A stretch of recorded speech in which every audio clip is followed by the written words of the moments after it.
Hi everyone, I am Nandana Sreeraj and today I'll be walking you through my tutorial.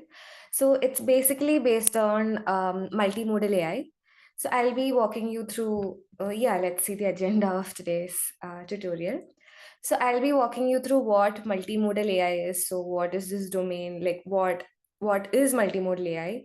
And then couple of real world applications of multimodal AI. And yeah, when it comes to multimodal AI, there are a lot of challenges that awaits us. So I'll be briefly walking you through them. And then we'll be seeing a hands-on tutorial on Clip, which is one of the multimodals that is actually prevalent in today's scenario. So we'll be seeing how to use Clip and a basic walkthrough of how to use Clip for a multimodal task. So if you initially I'll be walking you through the slides, but when we go to the tutorial part, like when we go to the hands-on session of this tutorial, it would be nice if you guys can also maybe join me and we can actually code together, because it's not going to be a very a difficult code. So if you guys know Python, like if everyone is very familiar with Python, not maybe like expert in Python, but even if you just know Python, it would be really great if you can just maybe code with me. We can just use a simple Google Colab notebook to maybe code together. So that you also will have at the end of the session something to take home. So that would be really nice. So yes, I guess we can go forward.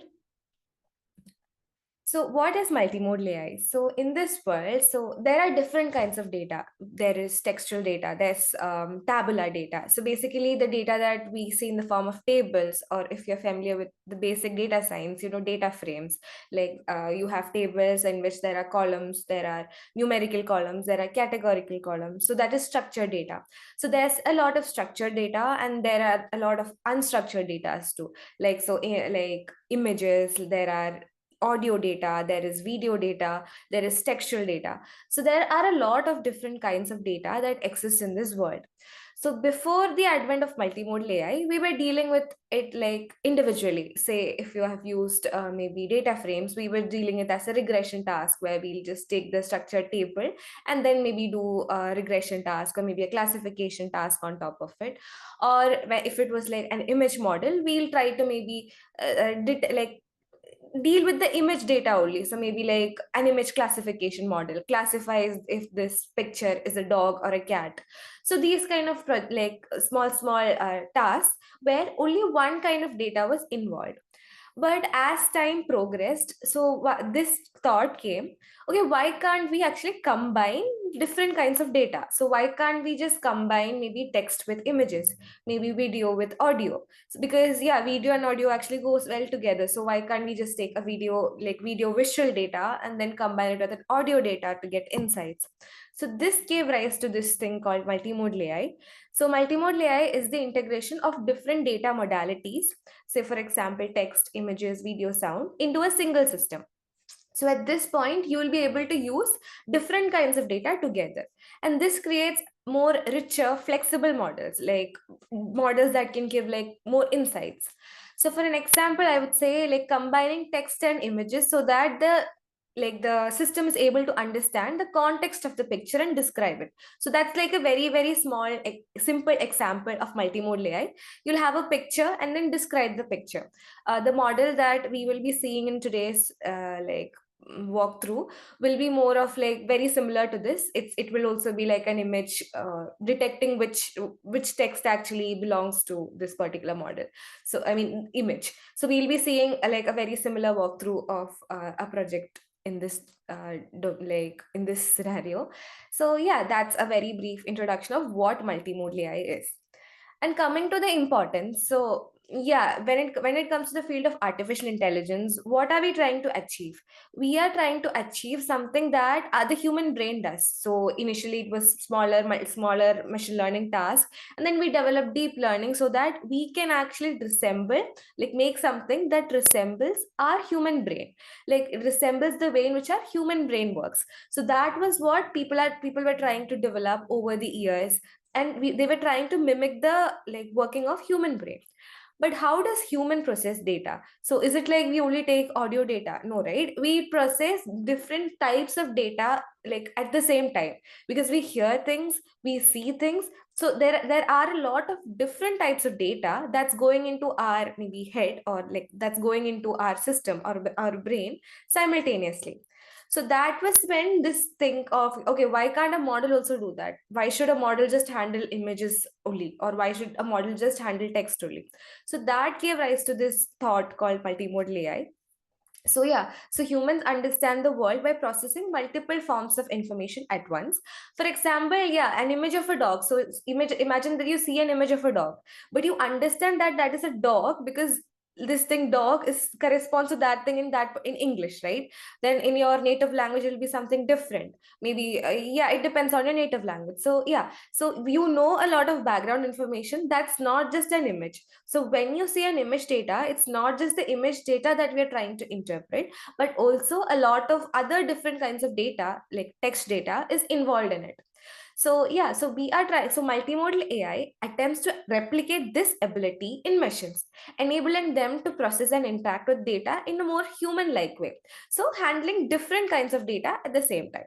So that gave rise to this multimodal AI. And let me just walk you through a couple of real world applications where this multimodal AI is used. So yeah, these are examples that you actually maybe see in day-to-day lives.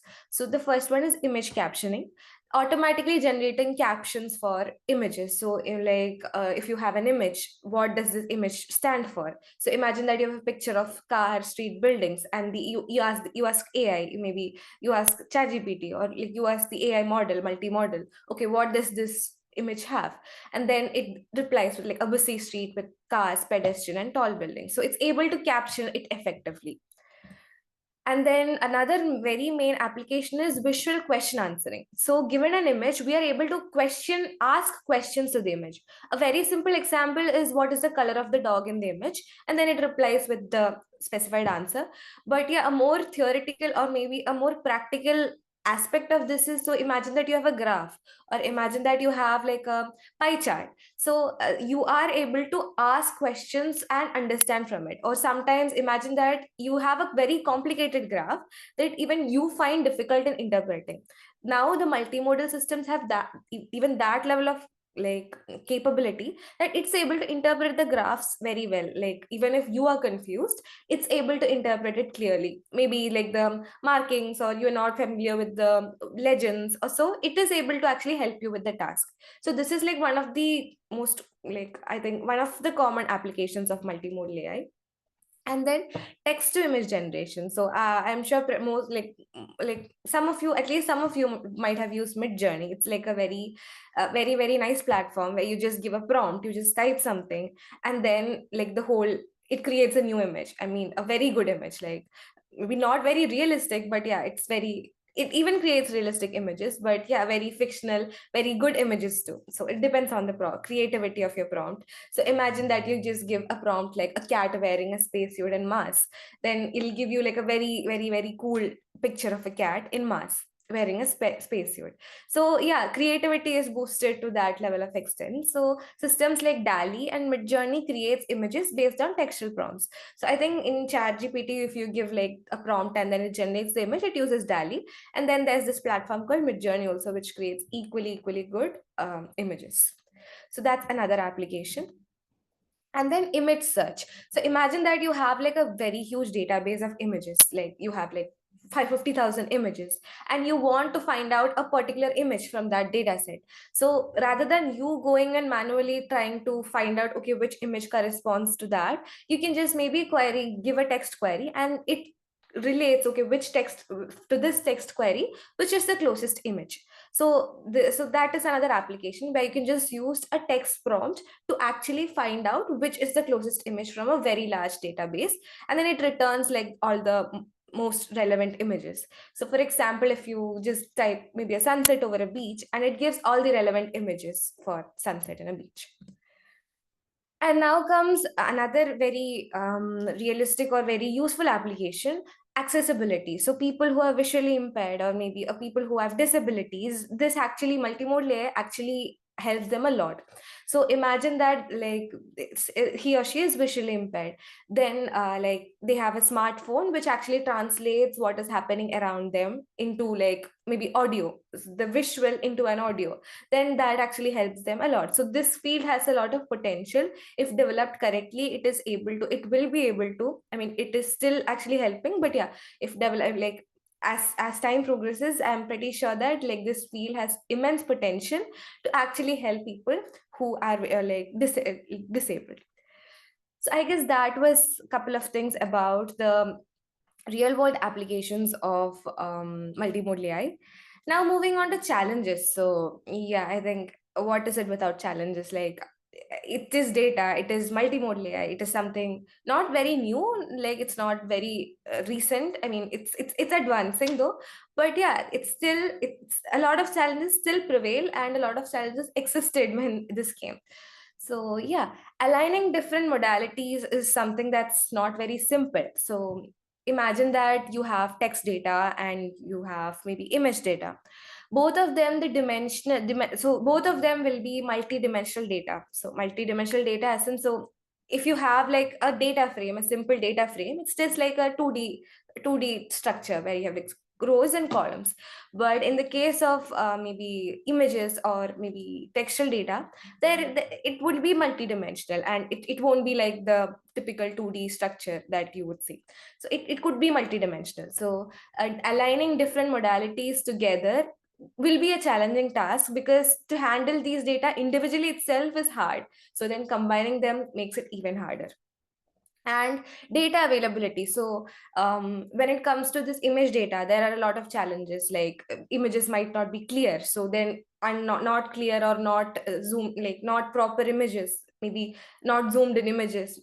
And like when those are related to say a text, it does not like maybe give any sense. So data availability is actually like data that connects different models. So we just don't like, and for this task we need actually data which connects our images to maybe our text, right? So those kind of data is quite maybe not very scarce, but then there is scarcity for the data. So computational power, that is another very important like very challenging task when it comes to like people who are researching or maybe developing, or like people who are working on this. So we know that image task, like say image or video data, working on those kind of data itself was very very intensive. We know how much time it used to train a like used to take to train a model. But when it comes to combining it with another multidimensional data and then training those models together, I mean those data together, it is actually like it increases that a big computational power exponentially. So we already had something that was very computationally intensive.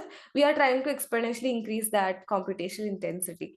So computational power is a challenge, but yeah, that is kind of a mitigatable challenge. So if you're working for say a firm, or like yeah, with proper GPUs and like all, it would actually, it could be resolved. And then there are bias and ethical concerns which actually we like, that's something that we need to like maybe deal with, because we are generating text. So yeah, we are generating text or we are generating images, I mean the model is generating.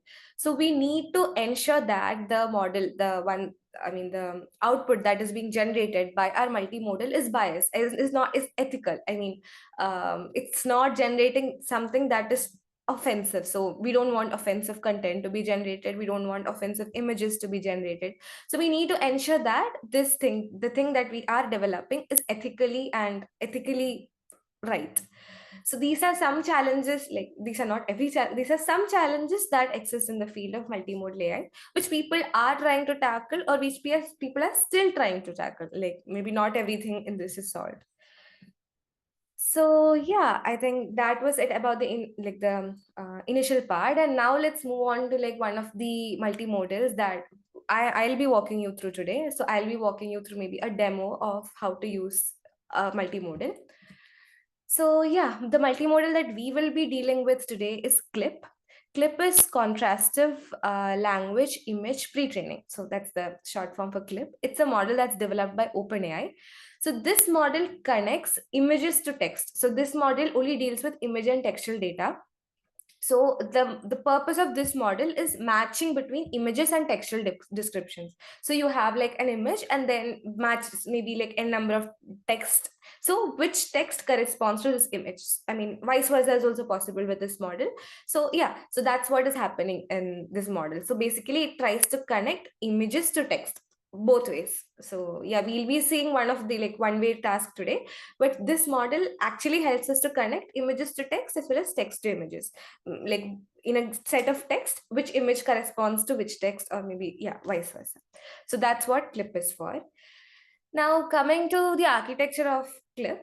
So clip is actually trained on a very massive data set of maybe 400 million image text pairs available in the internet. So it was not very data set specific. So like it was trained on a large amount of data, like 400 million image text pairs from internet, and it mainly consists of two parts. So I'll like briefly walk you through the architecture of clip. So I'm not sure how much you'll be able to grasp from this.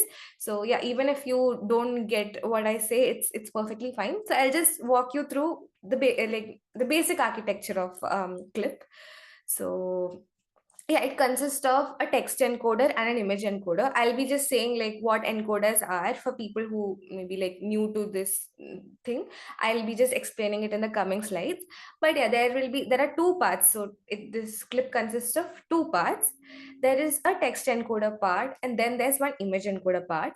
The text encoder uses a transformer to process the text and then convert it into like a vector representation, or maybe like a multi-dimensional representation, or maybe like a numerical representation. There is this image encoder, like in which we use a vision transformer or maybe ResNet. So these are like pre-trained image models, so image models.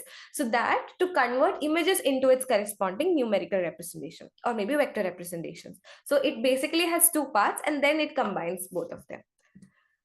So yeah, briefly walking you through the encoder architecture, how it is being done for both text and images. So there is an input layer which accepts maybe raw data, and then it further does the basic pre-processing. So maybe like if it's for text, maybe like the tokenizing part, or maybe lemmatization, stemming, or maybe the basic pre-processing task. Or for images, it can be maybe resizing or maybe converting it into the proper dimensions, or maybe the channels might not be the same. So yeah, maybe RGB channels. So if there is some requirement for that, so yeah, some kind of pre-processing. So we have the input layer and we do the basic pre-processing. And then there's this embedding layer, which converts this raw data, I mean the textual data, into numerical vectors. So yeah, both of them, like say for images, it creates pixel value based feature vectors. For text, it's like tokens, these tokens that we have created in at the end of the tokenization in this pre-processing step. These are converted into embeddings. So like there are different models which does this embedding part. Like there are different models. So even ResNet, which I mentioned in the this slide. So ResNet actually helps in converting the images. I mean, getting the representation image, like getting the vector representation of the images in for images. And then once the once we have the basic representation, like once we have the vector representation, then comes the encoder part, where so what is the purpose of an encoder? What does an encoder do? Encoder transforms maybe a very big dimensional vector into a smaller representation. So yeah, I'll just give you like some random numbers. So imagine it's like a 512 into 512 vector. Encoder compresses it through different layers into a final smaller representation of maybe like a 64 into 64 vector. I mean, these are examples, not exact values, but yeah, encoder actually compresses a big vector, big multidimensional vector into a smaller dimensional vector, like maybe like a big 512 vector into a maybe like a 64 vector, for example. So yeah, so for text part, it can be like RNNs or maybe transformers. For image part, we use CNN. So yeah, this part can be different. The choice of models can be different. There are different encoder architectures. There are pre-trained architectures to maybe which we can use. But yeah, these are basic architectures that can be used. So CNN for images, and RNN or transformers for textual sequences. So by this step, what we'll be having is like a very smaller representation of the data.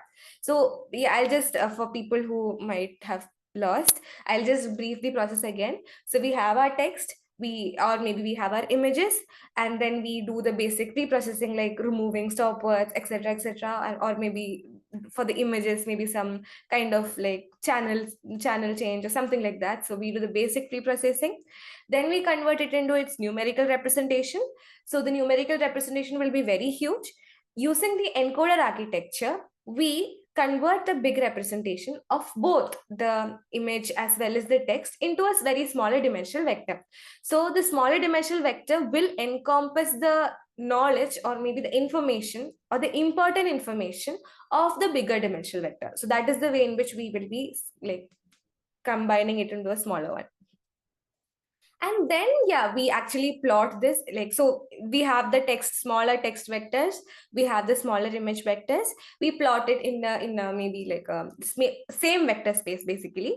And then like we have the representation, these are all vectors, so vectors can be plotted in an n-dimensional space.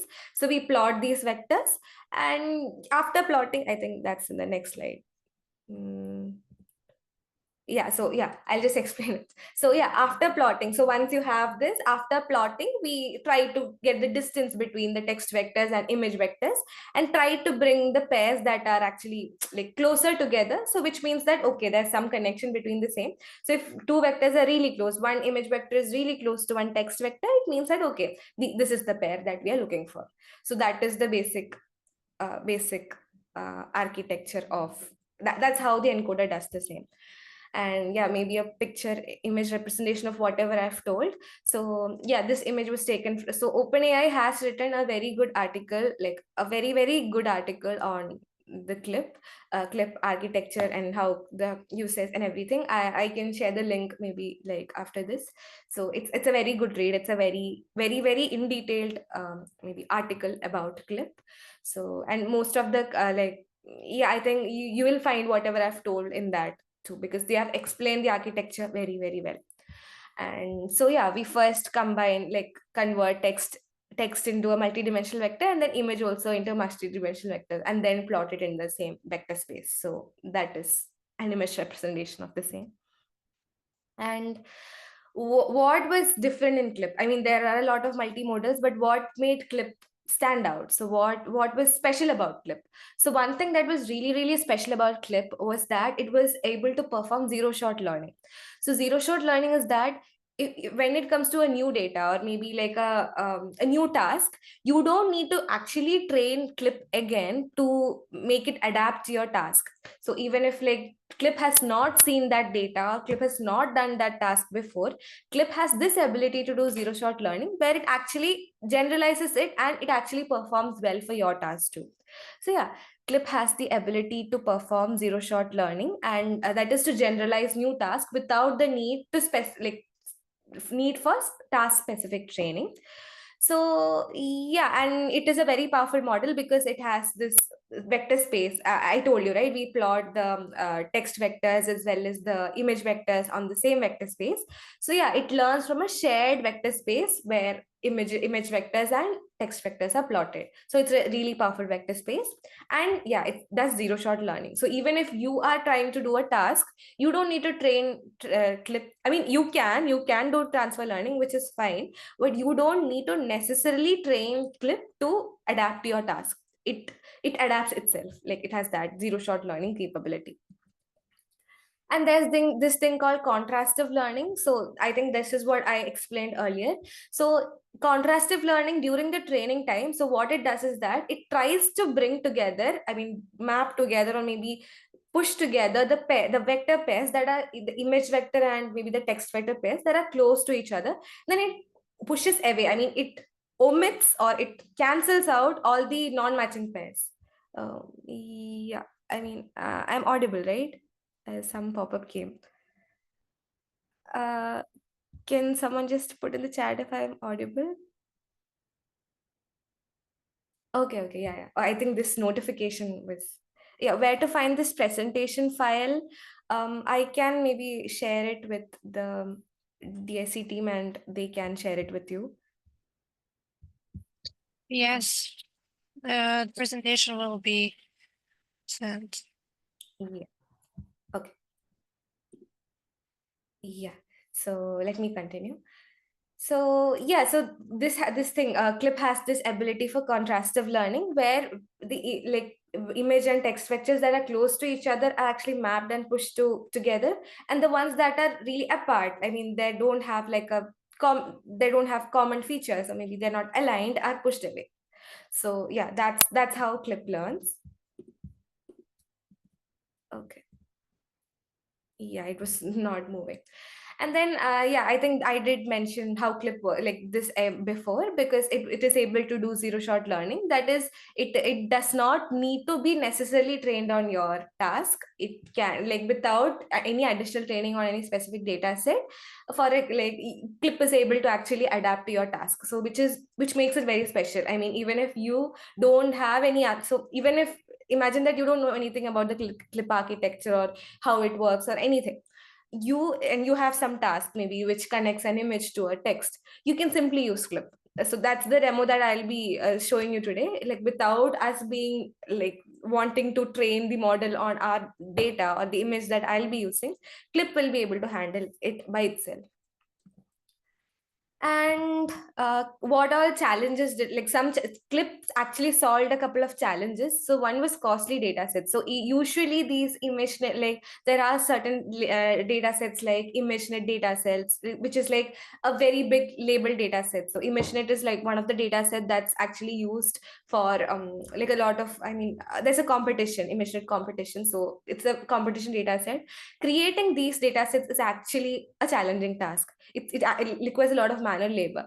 But clip actually was trained on, I think, a very huge 400, I think 400 million, I did mention that before, a very big huge data set that was available in the internet. So it just took all the publicly available text image pairs and learned from it. So it was the data collection part for clip was not very costly.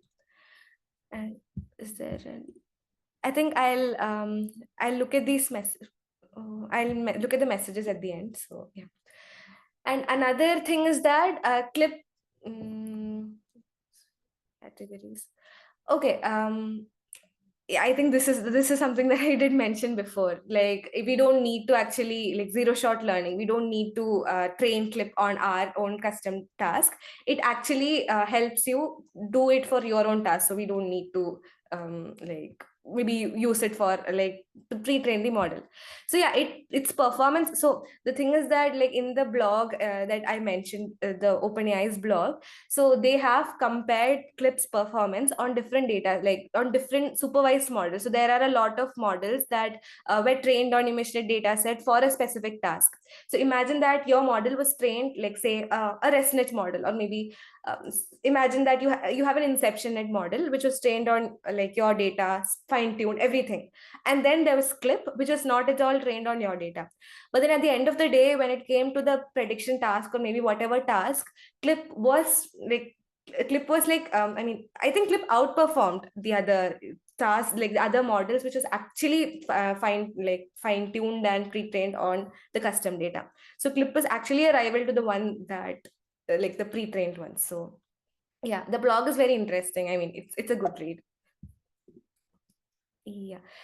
Now, yeah, I think this is the last slide. We'll be moving on to the hands-on part very soon.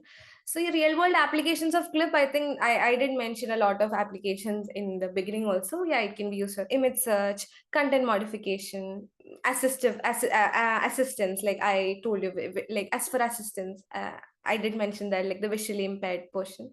And then creativity, art creativity, creating images, like text from images, images from text. So yeah, I mean, that kind of generation possibility, I don't know if clip will be able to do, but yeah, a lot of art and creativity can be done. Like, you can use your creativity on clip. So yeah, I think, can we move on to the coding part? So if you have like a collab node, like if you have, I don't like, I'm not sure if everybody has used a collab notebook. So if you can actually open a collab, just go to Google, just maybe type collab. Yeah, just go to Google and collab.research.google.com. I can maybe share oh, the link. I collab.research.google.com. I can maybe paste this in the chat. So if everyone can open a collab notebook with me, it will be nice for us. Like you will also have something to take home. So yeah, if you can open a collab notebook like this and we can go together. Maybe I'll wait for like 1-2 minutes for everyone to open a collab notebook.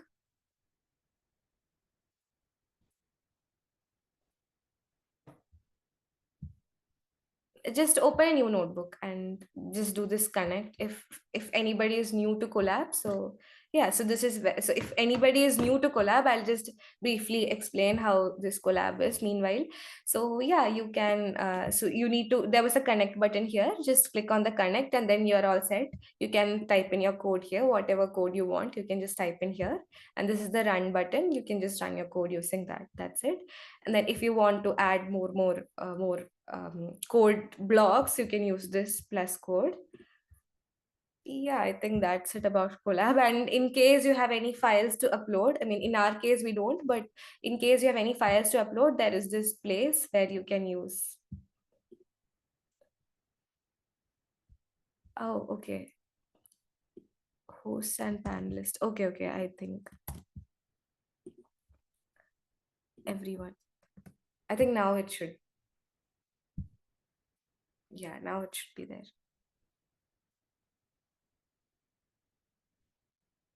Yeah. So I think if yeah, that was the basic structure of a collab notebook. Yeah, can we? I think we can get started, right? I hope everyone has taken.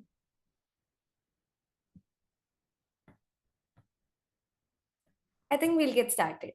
So before we move on to the maybe the like the code part, we would need to install a couple of libraries that we will be using. I mean, collab, a pro of collab is, or maybe an advantage of collab is that it already has a lot of inbuilt libraries. I mean, we don't, if you're using it in your local, you might need to install a lot of libraries, but collab already has a lot of inbuilt libraries.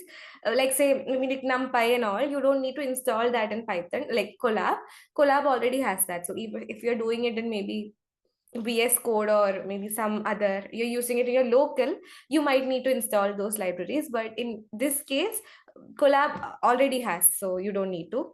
But there are a couple of libraries which collab does not have, so let's install it. So this is how we install it. I assume everybody knows Python, like at least basic Python. So because the code part will be in Python, which requires like a like very, you don't need to be very prominent or maybe very fluent in Python. Just basic knowledge of Python is enough. You'll understand it. So yeah, so these are the libraries. So we need to install torque, vision, and then transformers. I'll put this in chat. I don't think we would need matplotlib and request. I'll put this in chat. I already have them installed, but so you need to actually install all these libraries. So this is how you install. The syntax is pip install library name or maybe the package name. So I need these packages. So I just install them. I mean, we would be needing this. So these, just install it. So this, and yeah, when you're using these kind of pip commands in collab, you would need to give like an exclamation mark in front of it. Otherwise also it will run, but it'll show some like warning kind of a thing. So if you're running these kind of pip install or maybe some Linux commands and all, like if you're familiar with Linux and then you're trying to use Linux commands, just give an exclamation mark in front. This will otherwise also it will run, but it'll show a warning, like it'll show like a something like this, like a red dot. So yeah, the first step, so Clip is already there. Clip is a pre-trained model. We don't need to. So the thing about Clip is that we don't. I told you, right? It uses zero-shot learning. So we are not going to write use our data set, or we are not going to pre-train our, like, you're not going to train our model with our data. Clip is already there, and we're going to use Clip. So Clip is already existing. We are using Clip, and we are going to see how zero-shot learning is going to work on, like, maybe a data that maybe Clip has not seen, maybe a data, like anything. So let's import Clip. So from transformers. So this is so for people who have not used this, so this is how you import things in Python. From transformers, import Clip processor, and then there's Clip model processor, comma, Clip model. I spelled it right? Okay, Clip processor and Clip model. Let me see if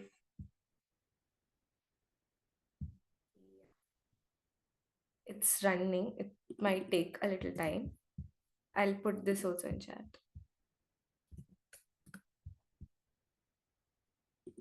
It's taking a little time. Yeah. So yeah, there's no spelling. So basically, yeah, I'll like when we go to the code part, I'll tell you what Clip processor is and Clip model is. Basically, Clip model is the model that we are going to use, and Clip processor is the pre-processor. I mean, I told you, right? We need to do, like, we need to make our data into a certain format that a Clip model can understand. Like, Clip model accepts data in XYZ format, so we need to convert our data into that XYZ format, and Clip processor does that. We don't need to do that, and Clip processor helps us to do that. So that's what Clip processor is for. And now today what we are going to do is we'll be taking an image, and then we'll be taking maybe say 3-4 captions, and then we will be asking Clip model to select from those captions which caption belongs to the image. So that is maybe the mini project, the most smallest project I think that we can do in 1 hour. So yeah, so I think that's what we are going to do. So we are going to deal with image data. So for image data, there's this package called PIL. So let's just import that. From PIL, import image. This package is for handling image data. We'll be handling image data, so there will be a number of packages that I'm going to write that is for handling image data, because we are going to get image in different formats. So maybe in byte form, like byte IO form, or maybe in, like, we don't know the format, so we need to handle the image formats. So this is one thing. Then there's another, yeah, this I think we'll use it later, but yeah, import requests, that's also needed. And then we need to import something from IO, import bytes.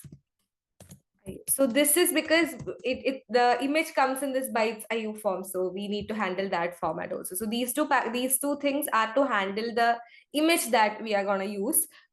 This is not specific for Clip. I mean, if you're not using image data, you might not even have to use these. So yeah, import these. Should I put these two in chat?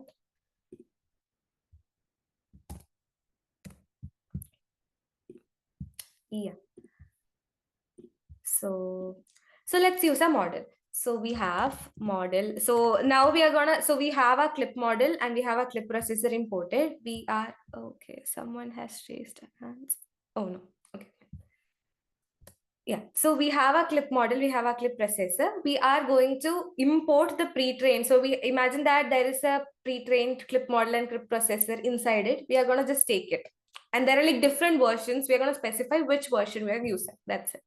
So the code for it is, don't be scared by this code. I mean, this might look quite not very nice, but yeah, it's quite simple if you think about it.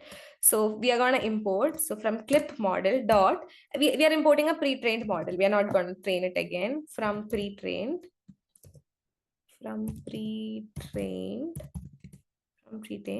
and the model at the version that we will be using is yeah, I'll be just copy pasting the version because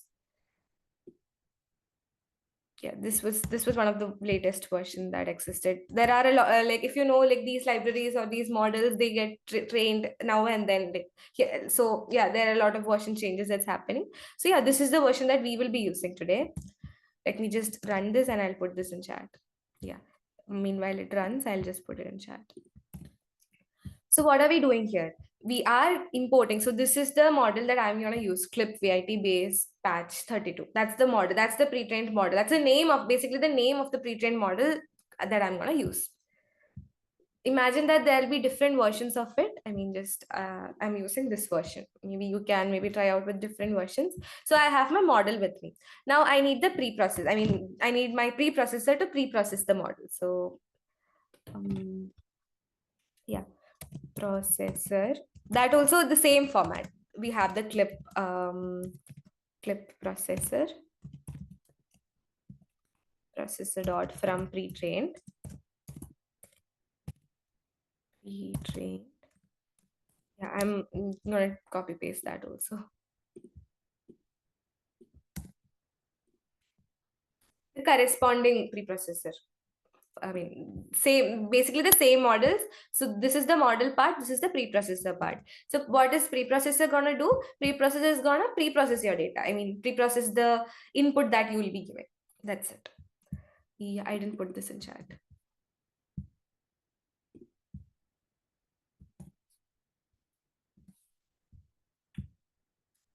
Yeah. So now we have our model, we have our our processor, which preprocess our data. Now we are gonna use our image. So the image that I'll be using today is this one. So let me just show you what this image is. This is the image that I'm gonna use today. It's just a cheese image of a cheese.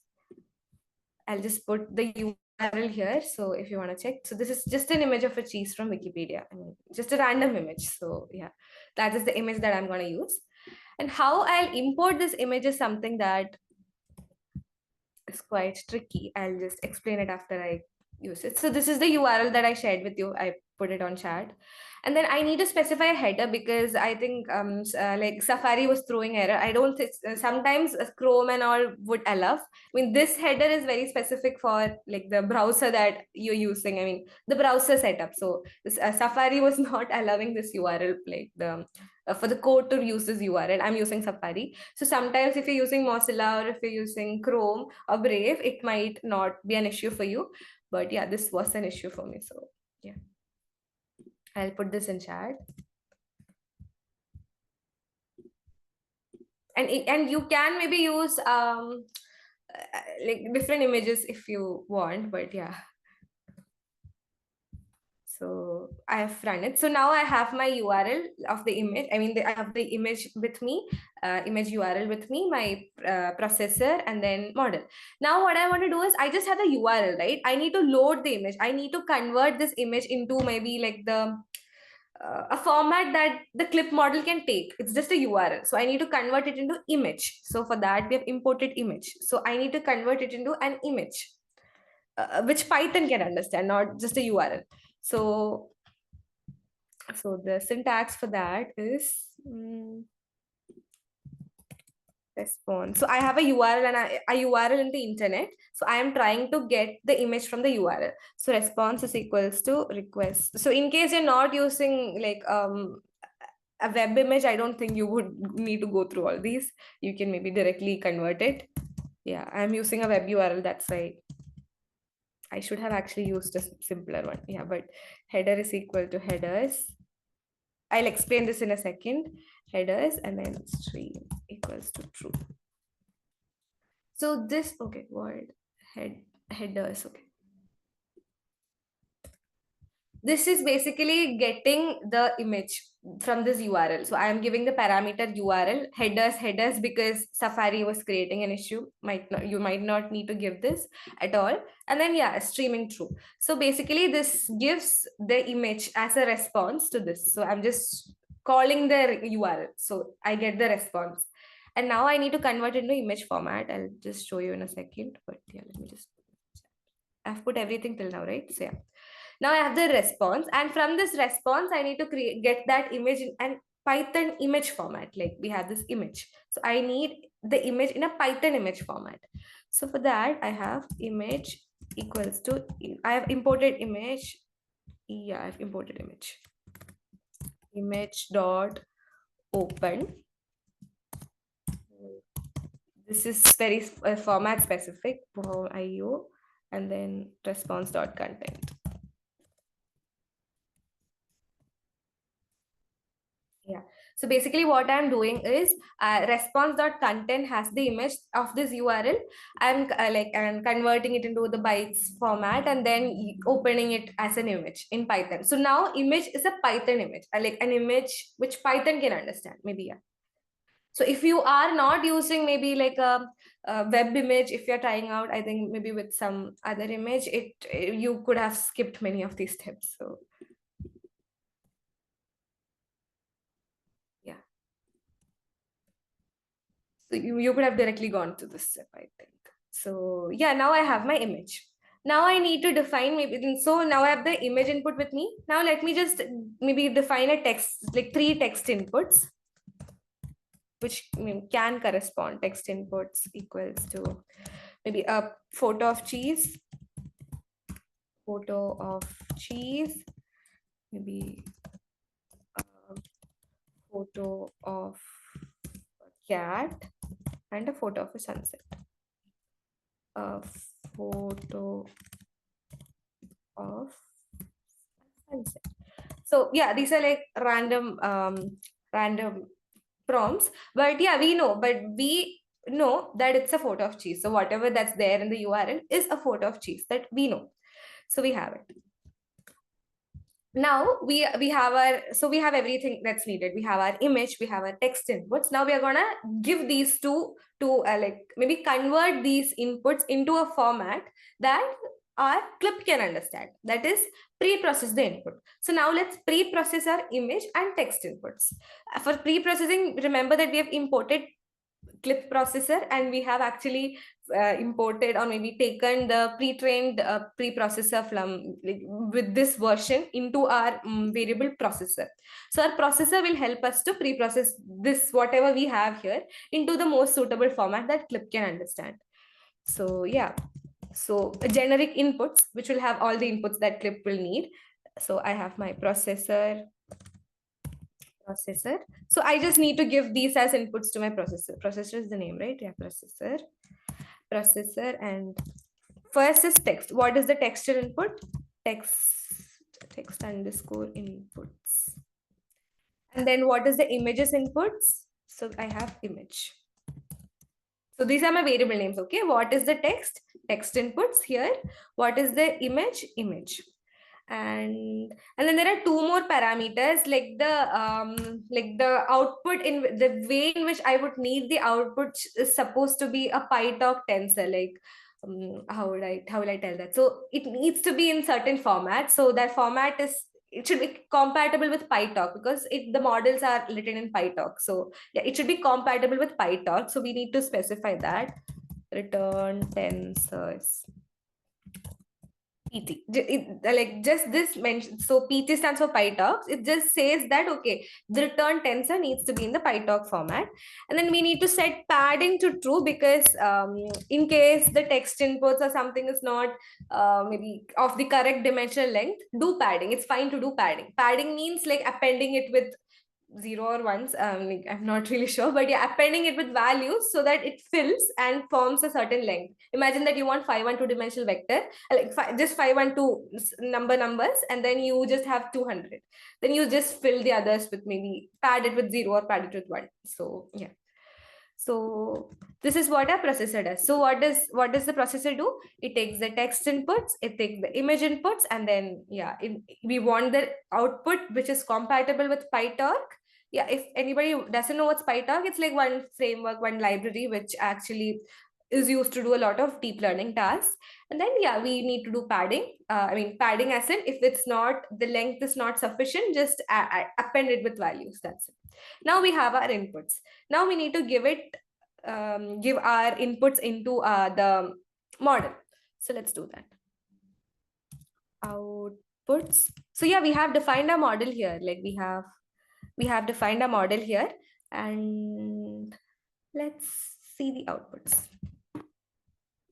Outputs equals to model, and we need to pass. So we have our inputs ready. pass our inputs ready, and we need to give it in this format because yeah, it's the pointer kind of format, because we are like that's how the preprocessor returns the output. So this is the format in which we give it. So inputs, I think, did I do it right? Yeah, so we have our outputs. So technically speaking, the coding part is done. I mean, like not the entire thing, but yeah, we did the basic coding part. I mean, we took our image, whatever image we wanted, we took maybe a text input, and we are trying to like we have mapped this image to all of these texts. So that's what you'll be seeing in the next step. So now the model will tell us which, like how much similar, or what is the probability of this text being belonging to this image for each of the texts. So that's what that's what these outputs will have. Basically the outputs will be like the combination of like how much similar these two are, the image that you had and the text that you have. So you have three texts, so you'll have three outputs. So let's see how it goes. So yeah, and this will have actually two parameters. The output will have two parameters, that is logits per image, and I mean for corresponding to the image part as well as the text part, because it does both way. Like it's just not the, like now we have just one image, so it does not make any sense. But imagine that you had five images and five like the five prompts. It does that cross thing, like for every image it find out the similarity with every text. Yeah, so that number of permutation combination, so we can get that. So but we are not interested in that. We are just interested in the part where how much what this image corresponds to the text. So that's the only part we are interested in right now. So let's get it. Law image op, yeah, maybe image op outputs, right? Outputs dot logit per image. So you can see there's logits per image, logits per text. If it's logit per text, it will be the other way around. Like now I am going logits per images, how much this image corresponds to these, like each of these. If you were like logits per text, it would have been the other way around, but here it does not make any sense. So yeah, logits per image. I think that was it. Yeah. So now I need to convert. So I have the image output and I need to convert it into probabilities. So basically, because that's not essential, but I need to see the probabilities. Okay, how much this correspond, like I need to know how much probable photo of cheese is, photo of cat is, photo of sunset is. So for that, just for that, I'm doing probabilities equals to image op dot softmax. So this helps to get me the probability of how much each belongs to this. Softmax is basically a function which helps you to get the probabilities. Like there's a formula, and then basically what softmax does is it assigns probabilities of how much the image corresponds to each of these things. Now I can just maybe print props if that makes sense, but I don't know how that'll come. Yeah, I'll need to iterate through props. So for I, comma, so now, okay, I didn't put anything in chat for quite a long time, I suppose. Where did I stop? Sorry, I forgot. Image equals to, okay, after that I didn't put. I'll just quickly put everything on chat. Text input, image processor, output, the logic part, and then the probability part. Yeah, sorry for that. I mean, that just slipped off my mind. So now we have the probabilities, and I just need to iterate it through the I mean, so yeah, I'll just show you how to. So for I, comma, text in text inputs. So for each of the text inputs, this is a Python syntax for getting I belongs to the index, and then text belongs to whatever is there in this. So I want text inputs. You'll understand what I'm writing in a second. Print text, yeah. and then probability of 0 of I. I'll just explain it in just a second. No, not props. It should be props. Yeah, I'll just explain what I did in like just a second. So yeah, so basically I iterated to the text inputs, and probably I think probability of 0 will help me show you the values radially. No, it's not. Yeah, forget it. So yeah, so basically this is how you access the values. So probability of 0 of I will get me the probability of I. So I will be indexes. This will be 0th index, this will be 1th index, this will be the second index. So probability of 0th index of photo of cheese is 1, and then probability of 1, that is the photo of cat, it is 0. Probability of sunset is also 0.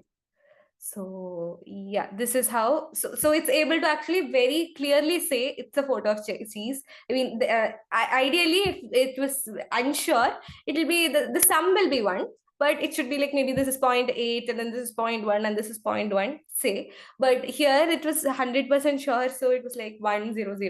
Yeah, it's probability basically. So the sum, if you had like say n number of text, the sum of these will actually become 1. But here it was very, very sure it was photo of cheese, and it was very easily able to say, I mean, accurately able to say that it's a photo of cheese. So that is how a clip model works. So know the fact that I've not pre-trained anything. I've not done any like, maybe I've not trained anything. I've just used the pre-trained model that existed, like that clip had given me. This is zero shot learning, and this can work for your task. Maybe if you are asking anything, maybe you have any specific, this was cheese, maybe like you have some specific image recognition kind of a thing.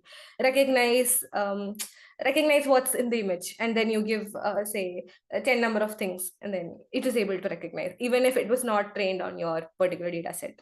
So it will be able to recognize, I mean, generic things. So oh yeah, I didn't put this in chat, right? That was the last.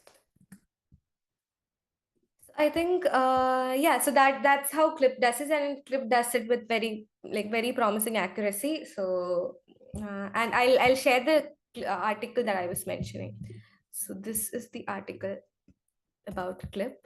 It's a very interesting read. Like if you get time, I mean, if you have time, you can read. Most of the things that I explained about clip will be here in the article, and it'll be like, the article is pretty long. It'll have more elaborate explanations too. And yeah, and if you have not tried this out with me, do try this out. I mean, it's simple. Like it's a very simple model. It's a very simple implementation. Like I've not like it's not very complicated. If you know basic Python itself, you'll be able to do this. um I guess that was it about the presentation. So if you have any doubts or anything, you can ask me.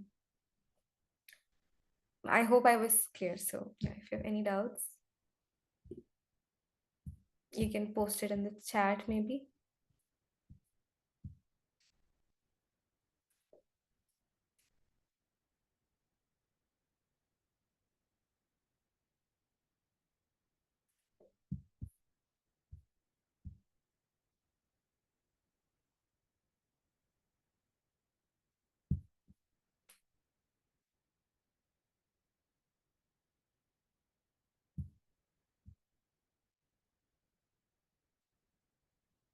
Or if you have any doubts, you can maybe unmute yourself and ask. That should also be fine. Or you can put it in the chat, whichever. Can you explain cheese image, a photo of cheese, a photo of cat? Can you explain Swiss? Okay, in that case, the probability, the model will get unsure, and the probability, ideally, the probability will get divided, I think. So, cheese. Maybe let me just try this out.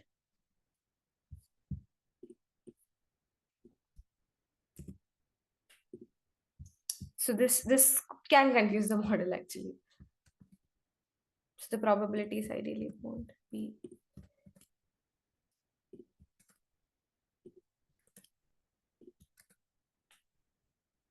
Yeah, the model is really unsure. So now the probability got splitted. So it's a photo of cheese, it was pretty sure, but it's a cheese image. It's like giving a law of probability, and then cheese, very, very low probability, Swiss cheese, very, very low probability. The others, everything is zero. So here the model is confused. So the thing is that even human brain is not able to identify this, right? So if I am able to, if you ask me this question, like, is it a photo of cheese? It's a cheese image, or it's Swiss cheese or cheese? I will also be confused, right? So it's something that even human brain is not able to interpret. I mean, everything is kind of right. So, and I think it is like a photo of cheese. So that's, so yeah. I mean, even the human brain is not able to classify it correctly. If you ask me this question, okay, is this a cheese image or is the photo of cheese? I would also be like, okay, I don't know. I mean, it can be a photo of cheese, but it can also be a cheese image. So yeah. So yeah, so your question, I think, yeah, it was able to give, I mean, pretty satisfactory answer, even though even it is confused, even it is confused between cheese image and the other options, because everything is kind of right. Maybe we can't say that it's wrong. Like, it's not wrong, right? It's right. Like, it's a cheese. It's an image of a cheese. It's a cheese image. So yeah. Thank you. So yeah, next question. Do you know how this would work with some specific photos, say photos of very specific tools or packaging? I'm just wondering if you have a more extensive experience with clip and quality of embeddings that creates in. The thing is, if you want to actually maybe so you, in case you are very, very task specific, you can use this as a base model and do transfer learning. That is still possible, but clip is generically more used for tasks that are like zero shot learning kind of task. For very, very specific tools, I mean, if you are talking about, say, some machines or like some machinery tools, if that's very, very rare kind of things, the clip might fail in that case. If like it's very, very specific, clip can fail. Like, if the biggest clip was trained on a generic internet data set. So if you're not talking about anything that exists, like maybe in the internet, very specific, maybe mechanical tools, something that's very, very specific to your domain, which cannot be found on the vast network, then clip will actually fail. In that case, I do think that we can fine tune clip. Fine tune possibility will be there for clip. And if you're looking forward for a very, very specific model, then like very, very specific, not at all generic thing, then maybe you can use clip as a base model and fine tune upon that. Fine tuning will be feasible for clip. I'm really not sure about how to, like, I mean, like, is it 100% possible, the fine tuning part, but it should be surely fine tunable, or at least you can use it as a base model. And yeah. Yeah, but you can just try it out. So if you have any specific tools or anything, you can maybe try it out. Like, it would be an interesting find also, to see if, like, that can actually help to identify how much zero shot learning is working. But if it's very, very, very specific to your task and not very abundant, then clip might fail.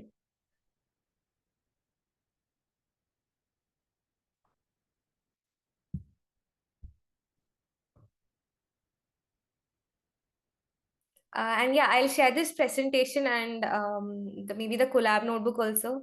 And maybe I can give you the link of collab notebook right away.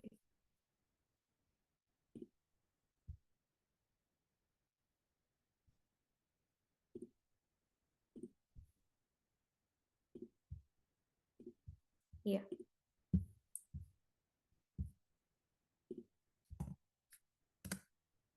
I'll share the presentation also with the team so they can forward it to you.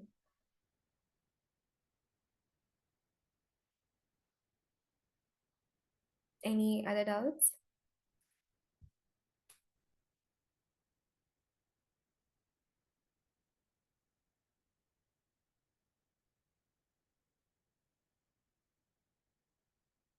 Mm. If there are no more doubts, I think we can wind up the session.